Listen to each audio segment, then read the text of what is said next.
The horrible smell of decay hit me first. Then, I was ripped apart by zombies. When I woke up in a new world, I decided to forget about love and family. They had kicked me out to save my sister. Family? No thanks. But somehow, in this crazy world, I found my real parents and became the favorite child. The awful smell of blood still seemed to be in my nose.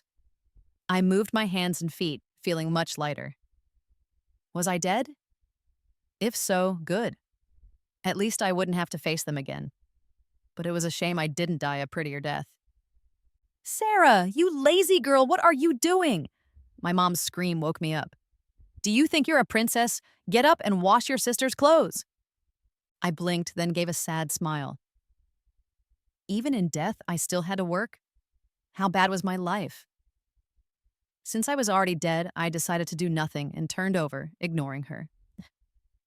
Everything that happened before I died made me not want to hear a single word from them. Mom, maybe Sarah is just tired. Let her rest a bit before she does her chores, I heard another voice say. That was Emily, my sister. Rumor had it that when she was born, my dad found me in some bushes. They had wanted a boy, but ended up with a girl. They said I was bad luck and caused them to lose a son. So, I became the least favorite in the family. Emily got all the love while I was ignored. In the end, when the apocalypse came, they kicked me out to protect Emily, leaving me to be eaten by zombies. Wait a minute. That voice made me jump out of bed, grab my phone, and check the date. December 18th, exactly 1 month before the apocalypse. Last time, it was now that I got beaten for not washing Emily's clothes. I held my phone tightly, biting my lip to stop myself from crying. Now that I had a second chance, I wasn't going to be trapped by family love again. This time, I only needed to survive. Ignoring my parents' yelling and Emily's fake kindness, I grabbed my clothes and ran out. Growing up, I didn't get any allowance, so I learned to work hard early. I checked my savings after leaving the Greens' house, just $10,000. In the apocalypse, that might only buy me some ramen. Feeling a bit down, I packed my things and headed back to school. Even if I was going to die, it wasn't going to be at the Greens' place. At school, I tried to warn my roommates to stock up on supplies, just in case. They laughed at me, saying with the holidays coming, why would we need to stockpile at school? I kept pushing, saying with the pandemic, it was better to be prepared. They rarely saw me this serious, so they finally agreed. I sighed in relief. With a month left, I got a job at the supermarket. Even if zombies attacked, I could probably last a few days in a supermarket. On my first day, I checked everything, noting expiration dates and items that would spoil quickly. I didn't expect a call from Mom 5 days before the apocalypse. Sarah, is school keeping you busy? Why haven't you come home lately? Her unusual gentleness made me suspicious. Last time, when zombies were at the door, she was that gentle too. And then she pushed me out. I calmed myself down and replied, I just found a part-time job. I want to earn a bit before coming back.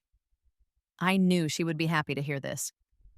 After my college exams, she had pushed me to work and took my earnings to buy Emily expensive things. After a while, I got smart and only told her about half of what I made. Part-time is hard, you should come home. I made your favorite, she said unusually sweetly, which made me frown. Why ask me back now? I politely refused. My boss doesn't allow me to take time off, maybe after a few days.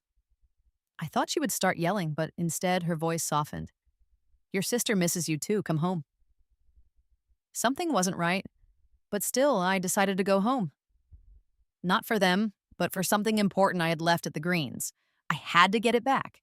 As soon as I got home, I saw two men and a woman on the couch. They were good-looking and seemed nice. I stopped in my tracks. Were they trying to sell me again? After my exams, Mom was eager to marry me off for money. Only when I threatened to hurt myself did she back down. In return, I had to work to earn money for the family. The woman got up and walked towards me with a smile. You really are our daughter. You look like me. I stepped back, still confused. She handed me a bracelet. Wear this first. I'll get you a new one once we're home. Another guy on the couch frowned a bit. Don't scare her. Sister, me? This situation? I couldn't help but ask. My brother and I are your siblings. When you were born, traffickers took you. We've been searching for you for years. You probably had a tough time, but don't worry, we're here. Nobody will bully you anymore. Emily, looking very jealous, glared at me. A guy came up and patted my shoulder.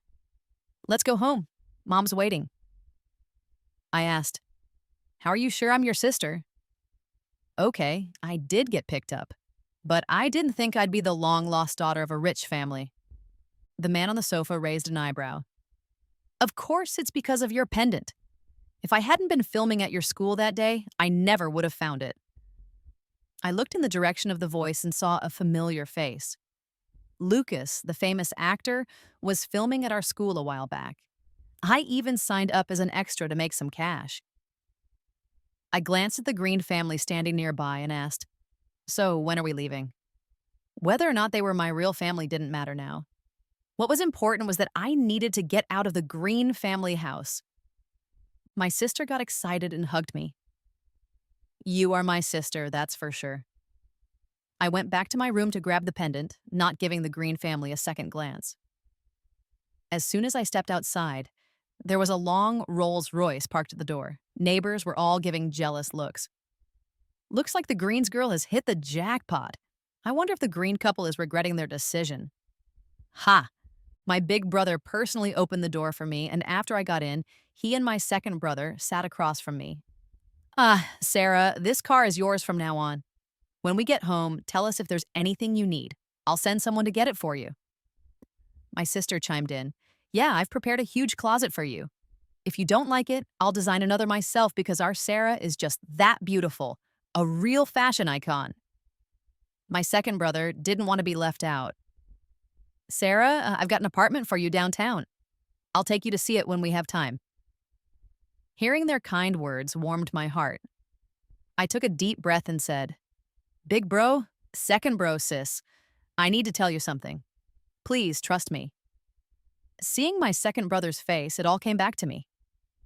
In my previous life, the last news I saw before I died was that the White family was robbed and no one survived. Remembering that news, I decided I had to protect them, even if it was just because of the warm moments they gave me. Say whatever you want, my sister cheered. I took a deep breath to make it sound convincing. In 5 days, a disease is going to break out in our city.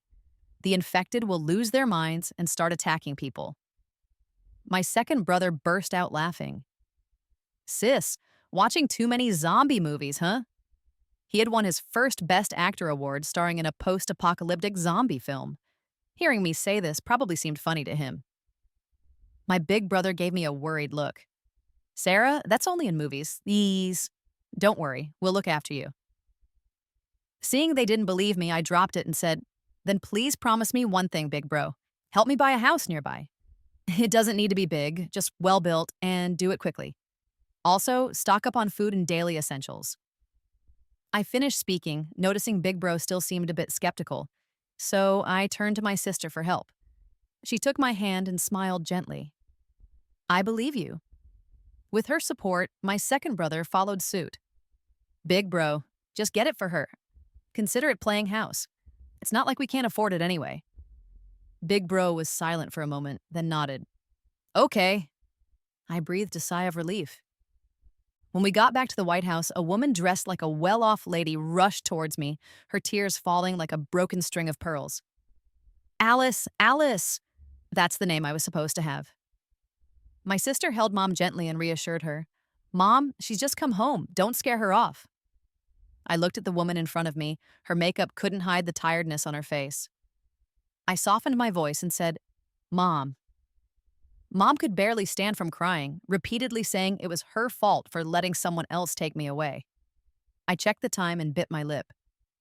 Mom, we'll move to the suburbs in a few days. Start packing, okay? Seeing I was serious, my brothers exchanged looks but said nothing. I'm sure they thought I was out of my mind. But it didn't matter. As long as I could keep my family safe, they could call me crazy if they liked. Just coming home, my mom was obviously spoiling me. All right, we have an estate in the suburbs. If you like it, we'll move in a few days. An estate, too? I didn't expect that. With an estate, our chances of survival would be greater. My second brother was surprised. Since when did we have an estate? Why didn't I know? Big Bro smiled warmly at me. Mom and I bought it for you when we'd found out you were coming back. Though we thought it might be too isolated, whatever makes Alice happy. My sister quickly raised her hand. And me, I decorated it. Second Bro widened his eyes. Wow, looks like he really was the only one left in the dark. He's accomplished the feat of being the only one kept out of the loop. I nodded. Mom, Sis and I have something to take care of. We'll be back soon to be with you. Right now, surviving is the priority. There's no time for catching up. I pulled my sister outside, thinking two girls together wouldn't attract too much attention. Remembering the tragic robbery of the White family in my previous life, I was determined to prevent it from happening again. My sister and I went straight to the biggest supermarket in the city and ordered 300 boxes of bottled water, along with 20 boxes each of instant noodles, self-heating hot pots, and spicy foods. Knowing they might not be used to such things, I also ordered a ton of meats like pork, beef, and lamb. Watching me order the meat, my sister made a call to turn one of the large bedrooms in the estate into a freezer. In my previous life, I died too early to know when the zombies were finally gone. So, I bought flour, rice, seeds, and fertilizers, as well as hand warmers. I also ordered 200 power banks. Electricity is crucial in the apocalypse. My sister caught on quickly and arranged for some big generators. But those would only be useful when it was safe. The noise would attract zombies otherwise. At checkout, the supermarket manager couldn't help but ask, Miss, what are you planning to do with all this stuff? My heart skipped a beat. Damn, I was so focused on stocking up, I forgot about being too obvious. If rumors spread about the White family hoarding supplies, it could lead to another robbery. While I was thinking of how to smooth things over, my sister casually flipped her hair and smiled, saying, Well, it's almost New Year, just giving some bonuses to the employees. And so that was it. Being an employee at the White family must be a blessing. I turned to look at the truck filled with stuff, suddenly realizing that the excuse might not be too believable. With the White family's status, how could the bonuses be these kinds of items? So, I added, Sis, what's your branch like?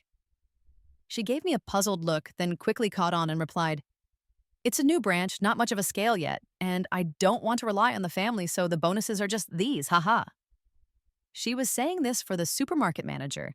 Whether he believed it or not, I'm not sure, but by the time we left, my back was already soaked in cold sweat. To be on the safe side, we went to another large hardware supermarket and bought lots of tools like hoes and picks, weapons to fend off zombies and people alike. Back home, my two brothers were already busy fortifying the manor. I wasn't sure how much they actually believed me. But just in case it was all a way to humor me, we were still in danger. My sister seemed to sense my worry and gave a reassuring smile, turning to call my oldest brother. She told him that a friend from abroad had tipped her off and that it was always better to be safe than sorry by fortifying the manor early. Clearly, my sister's words carried more weight. In a few days, when I checked on the manor, it was secured with layers upon layers. Each layer had double-paned glass, and it was privacy glass, too. Worried that revealing the address might cause trouble, I specifically instructed the delivery people to drop things off a kilometer away, and then we'd move them with our own vehicles. It's not that I think the worst of people, but after living through the past, I can't trust anyone anymore. In the early days, wealthy people and families with plenty of supplies were robbed daily. Later, people learned to fight back by throwing someone from their group to the zombies to distract them, buying themselves some time to survive. Unfortunately, I was the one sacrificed. Yet, out of a sense of humanity, I sent a message to the Green family, warning them that the pandemic was resurging and they should stock up on groceries just in case. The message went unanswered, and I didn't follow up. To buy some time, I even got my mom, who had never worked a day in her life, to help out. Looking at my family gathered around, I finally started to feel a bit more at ease. Just then, my oldest brother got a call and was about to head out. I grabbed his arm and said seriously, You can't go out, not for at least an hour. There was only 1 hour left until the zombie outbreak. I convinced my siblings to send all the staff and security away under the pretense of a New Year vacation. My brother paused, then patted my head with a smile. Sarah, be good. I have a meeting, but I'll be back afterward to hang out with you. I shook my head, clinging tightly to his sleeve. Come on, she wants you to stay, my mom said. The company can survive without you for a day, can't it? My sister nodded in agreement. Yeah, Sarah finally trusts us. You can't just leave. My brother reluctantly called his office and told them he wouldn't make it. I curled up on the sofa, shaking. Just 2 minutes left until the zombie outbreak news would be broadcast. Even though we had prepared, fear gripped me deeply. Images from my previous life flashed through my mind, and I glanced at my family. Would they toss me out like the Green family did? My brother was the first to notice something was off. He put his arm around my shoulder. Are you feeling sick? Let's go to the hospital. I shook my head. Hearing the commotion, my brother, sister, and mother all came over to check my forehead. Sarah, are you feeling unwell? You shouldn't push yourself. Yeah, if something's off, tell us immediately. Again, I shook my head, trying hard to suppress my trembling. I'm not going anywhere. I just want you all here with me. Mom didn't know what was happening, but hugged me, trying to comfort me. Right then, my brother got a frantic call. Boss, something weird is happening. People are screaming. The line went dead with a final shout. My brother frowned, calling out several times with no response.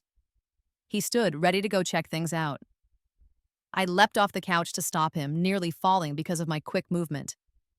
An unknown virus is spreading in the city. People are mutating and attacking others. My second brother read the news alert out loud, his gaze fixing on me. Sarah was right. There are really zombies. His hand holding the phone trembled. Almost instinctively, my mother and brother moved to shield me. Sarah, how did you know? Mom asked. I understood what she meant. I was just an ordinary college student with no way to get such information. But in these circumstances, I couldn't tell them I was reincarnated. I couldn't risk it. My brother gently patted my back. If Sarah doesn't want to talk about it, don't force her. What should we do now? Since the zombie outbreak matched my warning, they didn't doubt me anymore. I couldn't let them down. I moved to close the curtains and secure all the doors. Although the glass was for privacy, light might still escape. We only had time to reinforce one more door. Would it withstand an attack? Wary of stressing everyone out, I tried to sound casual. Maybe this will all be over by morning. Let's get some rest. The manor's secure for now. My sister chimed in. Thank goodness Sarah told us to stockpile, or we'd be in big trouble. Let's all do what Sarah says and get some sleep. She even returned to her room first, leading by example. After everyone left, I settled back on the couch, anxiously scrolling through my phone for updates. The zombie wave was getting more intense. Not just here, but even the neighboring 3 or 4 cities had fallen. It was only the first day, and there were already reports of violent looting. It made me more determined to protect everyone. Just then, my phone rang. It was Emily. She yelled at me, clearly upset. Sarah, did you know something? Why else did you tell Mom to stockpile supplies? I held the phone away from my ear. Instead of thinking about how to keep herself and her family safe, she was busy yelling at me.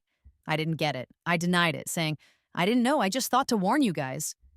Emily didn't believe me and shouted, Where are you now? Where? Hurry up and get supplies to us, you hear me? If you don't, I'll have Mom and Dad beat you to death. I'll let the whole world know what kind of person you are. I frowned and hung up. In the last life, Emily was the one who urged Mom and Dad to push me out. I didn't have the patience for her anymore. Send supplies? How about sending a slap? After hanging up, I saw my sister standing behind the couch. I was startled. Sis, why aren't you asleep? She was silent for a moment before asking, Sarah, you're reborn, aren't you? My heart clenched. Did I make it too obvious? I looked at her cautiously, unsure how to answer. If I said I was reborn, I didn't even know everything about the apocalypse. In the last life, I died pretty early on. She didn't wait for me to answer. She pursed her lips and said, Don't be afraid. Actually, I'm reborn too. I was stunned. Was being reborn a common thing now? She moved closer and whispered, When you suggested stockpiling supplies, I figured it out. Luckily this time, I found you earlier and didn't let you die a tragic death. I was speechless. Did they look for me in the last life too? But didn't people say the White family was wiped out during a robbery? It's like she knew what I was thinking, and she continued. The day the apocalypse hit, we found out where you were, but then we got stuck. At that time, Mom was really upset and insisted on leaving to find you, but in the last life, we hadn't prepared. The house wasn't strong enough, the supplies weren't enough. On the 10th day of the apocalypse, someone broke in and robbed us, but they didn't expect zombies to follow right behind them. In the end, Big Brother, Second Brother, and Mom died protecting me. In the chaos, I had nowhere to hide and wanted to fulfill Mom's and Brother's last wishes. They wanted to bring you back home. My sister touched my head, tears shining in her eyes. I finally followed the address and found you, but all I saw was your corpse. Thinking about that scene, I suddenly felt sympathy for my sister. Carrying the family's final wish, she found her sister and only saw limbs scattered everywhere. I changed the subject. What about you? How did you die? When I brought it up, even my graceful, elegant sister was gritting her teeth in anger. Wasn't it those vile people from the Green family? I knew the rest without her saying it. To distract the zombies, they threw even their daughter of 20 years to the zombies. So what would they care about my sister? I was confused. Since you're reborn, why didn't you start stockpiling and reinforce the house sooner? Aren't you afraid you won't have enough time? If you have another shot at life, your only goal can't be to find your sister. That doesn't sound like my wise sister. She glanced at me, tossed away the nuts in her hand, and motioned for me to follow her. The two of us walked in the dark. She turned on a light, and then I was shocked. Underneath this mansion, she had dug tunnels filled with supplies. There was hundreds of times more than what we bought the other day. With this, we could last 5 or 6 years without a problem, she said. Everything was arranged when I bought the house. As for shopping with you? She touched her chin, smiling. First, stockpiling is never a bad idea. Second, I'm happy to see how much you care about the family. Geez, too much. I thought I was totally prepared, but I was being played by my siblings. I asked, do Big Brother and Second Brother know about this place? About you being reborn? She shook her head. Big Brother and Second Brother don't believe this kind of thing. If I told them, they'd think I was crazy. As for the tunnel, they know it. She looked at me, smirking. I told them I found out about my sister's interest, said you liked exploring down here. Whatever I asked, the family agreed. They might think the sister was a little weird, but nothing beyond that. With that weight off my chest, we came out of the tunnel and were about to sleep. But then, the outermost gate's alarm rang. We exchanged glances, feeling a chill. The mansion was in the suburbs. How did someone find us so quickly? Holding hands, we went to the monitor, checking the situation outside. And what we saw made me frown. I didn't expect danger to come so fast. On the screen, the Green family was pounding the gate, loudly shouting, "Sarah, get out here! You dare hide here by yourself, ungrateful wretch! All those years we took care of you, wasted." Facing the jerks who directly got my sister and me killed in the past, my face hardened. Their shamelessness was beyond imagination. The alarm woke Mom and my 2 brothers. Rushing downstairs, they pulled my sister and me back to the living room.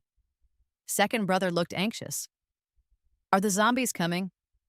"No worries, you 2 hide, I'll protect you." Big Brother rolled his eyes at him, a bit speechless. "No, it's not zombies." He pointed at the monitor. "It's the Green family." This time my sister led them to find me early. They knew how I lived at the Greens. Seeing the Green family, Second Brother rolled up his sleeves and grabbed a hoe, ready to charge out. "They dare look for my sister? Let's see if I won't crush them." Big Brother held him back, turning the monitor's volume up. Emily crossed her arms, looking annoyed as she watched her parents argue. "I told you already, once we spread the word about the White family having an estate here, someone will help us break in. Why bother?" I went pale. I hadn't mentioned any of this to anyone. How did the Greens know? And how did they get the exact address? A shiver ran down my spine. My brother stared at me for a few seconds. Then, like he realized something. "Sarah, do you have anything from the greenhouse?" I was trembling. Just my phone and the pendant mom gave me. Nothing else. The Green family wouldn't let me take anything else. Hearing that, my brother immediately took out his laptop and grabbed my phone to check it. My other brother urged from the side, "Have you found anything?" Mom and my sister stood by me, gently patting my shoulder. My phone had tracking software on it. It felt like I'd been struck by lightning. No wonder Emily's mom always knew exactly where I was. Once, when I refused Emily money for expensive things, she showed up at my part-time job and caused a scene, costing me the job and a lot of money in damages. I thought I'd accidentally given away my location. But this was insane. My brother clenched his fists and slammed the table. These bastards. It was obvious now. The Green family knew I was going back and forth to the supermarkets and estate, but never did anything. Not until the world was ending, realizing what my location meant. If we didn't take care of them, they might actually bring zombies and crowds our way. "Can you change the location on my phone?" I asked my brother at the computer. I knew from past experience that he wasn't just the head of the White family, but also a tech expert. He nodded, fingers flying over the keyboard. Soon, we heard Emily's voice through the monitor. "Location's a kilometer away now. She must have run while we weren't looking. Let's go chase." Emily's dad hesitated. "It's dangerous out there. We should focus on breaking into this estate." But Emily glared at him, saying loudly, "If we kidnap Sarah, there's no way the White family won't let us in. For their precious daughter." Her parents didn't argue. They rushed out to find me. I sat on the couch, opened a Coke, and browsed the news. Then my phone rang. It was Emily, her voice sickeningly sweet as always. "Sarah, where are you? It's dangerous out. Mom and Dad want me to bring you home. Where are you? I'll pick you up." I chuckled. Had I not overheard their plan, I might have believed her. I gave her an address. "I'm at Lilac Lane." That was where I left them 50 boxes of ramen as gratitude. If they wised up and went back to safety, I'd let it go. But if they couldn't see reason, well, I wasn't kind-hearted. They wanted my life. They'd face the consequences. On the 10th day of the apocalypse, the city lost power. Online news slowed down. Things outside were bad. Robberies were common. Some even lured others into zombies just to survive. I figured the Green family must have found refuge since I hadn't seen them. But on the 11th day, they showed up again. They'd reacted quickly, realizing I changed the location and stopped relying on it. Instead, they stood at the entrance yelling, "Sarah, come out, or we'll come in." My brother switched the monitor to show a spot a kilometer from the estate. Looking serious, he said, "These zombies were likely brought by the Greens." The screen showed a chaotic swarm of zombies. Oddly, the Greens were unharmed. Emily waved a speaker and a blood pack at the camera. "Sarah, care to guess if you'll survive when they come?"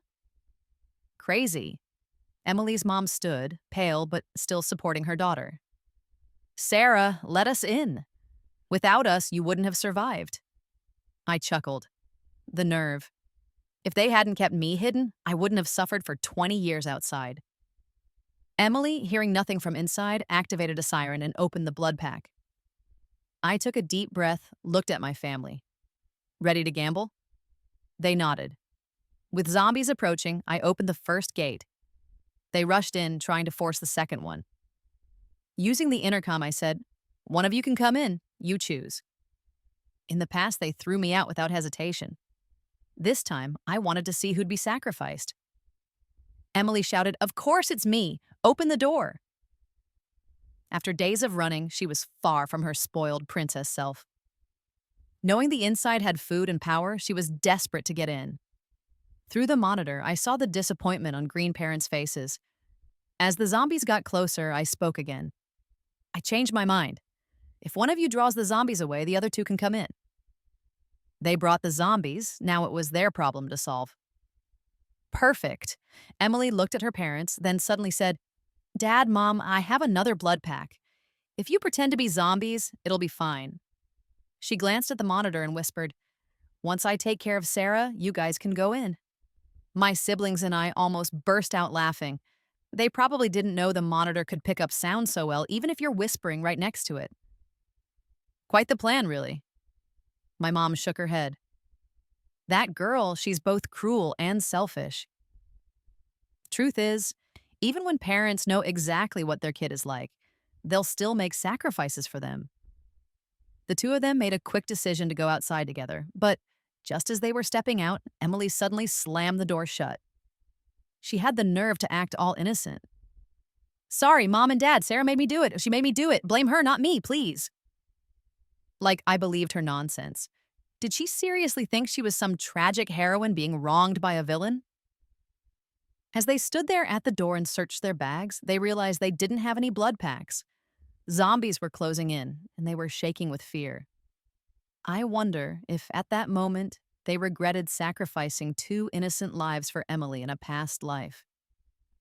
In the nick of time, I opened the door. At least they were quick to react, rushing in and shutting the door before the zombies could get in. I leaned into the mic and announced, "One last chance, push someone out." This time, the couple's faces showed real struggle. Emily also knew she messed up, quickly falling to her knees and apologizing. Dad, Mom, I was just so afraid. I didn't mean it. I played a recording from my phone and put it near the mic. Emily's voice came through loud and clear. My parents are nuts. What were they thinking bringing Sarah home? But they're dumb too.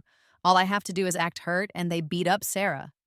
And that time my mom was sick and in the hospital, I took the $10,000. They really thought it was Sarah. So stupid. Anyway, Sarah is mad at them, not me. If there's revenge, it won't be on me. I could see the life drain from the Green parents' faces. My mom hugged me tight, listening to the recording. I repeated, "You have 30 seconds to decide. When time's up, I'm opening the door." Emily begged, saying she'd done wrong. But the Greens looked cold. Their hearts had turned to ice. Because that $10,000 was for Emily's mom's life-saving treatment. When it was gone, she almost died. Finding out their own daughter did it was crushing. I counted down. 3. They gritted their teeth and pointed at Emily. "She goes out!" Emily looked at them in disbelief. I smiled slightly, watching as the Green parents opened the door and pushed Emily out. Through the monitor, I saw zombies tear into her screams endless. Emily's mom shook, wanting desperately to save her daughter, but Emily's. Dad held her back. A daughter like that, we're better off without. We're still young. We can have a son to take care of us.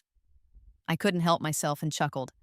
They just sacrificed their daughter, and he's already thinking about having a son.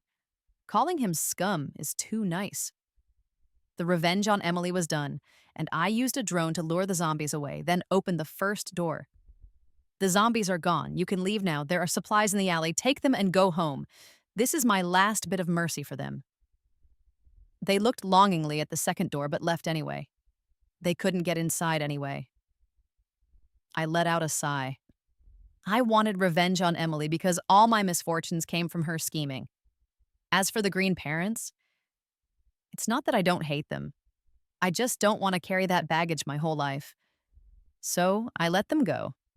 Whether they live or die, who knows? Day 60 of the apocalypse. After warming up, the weather got cold again. Even with the estate's insulation, without heating, we were all shivering. My sister and I set up the generator, ready to make hot pot. We still had plenty of supplies, so we could afford to splurge this once. As the steam rose, I lifted my glass. Mom, big bro, lil bro, and sis, thank you. Thank you for unconditionally supporting every decision I made. My sister was a little drunk, crying loudly. Thank you for surviving. Everyone thought she was scared by the apocalypse, but only she and I knew. We were grateful we avoided past tragedies and kept our family safe. We don't know when this apocalypse will end, but as long as we're together and united, that's enough.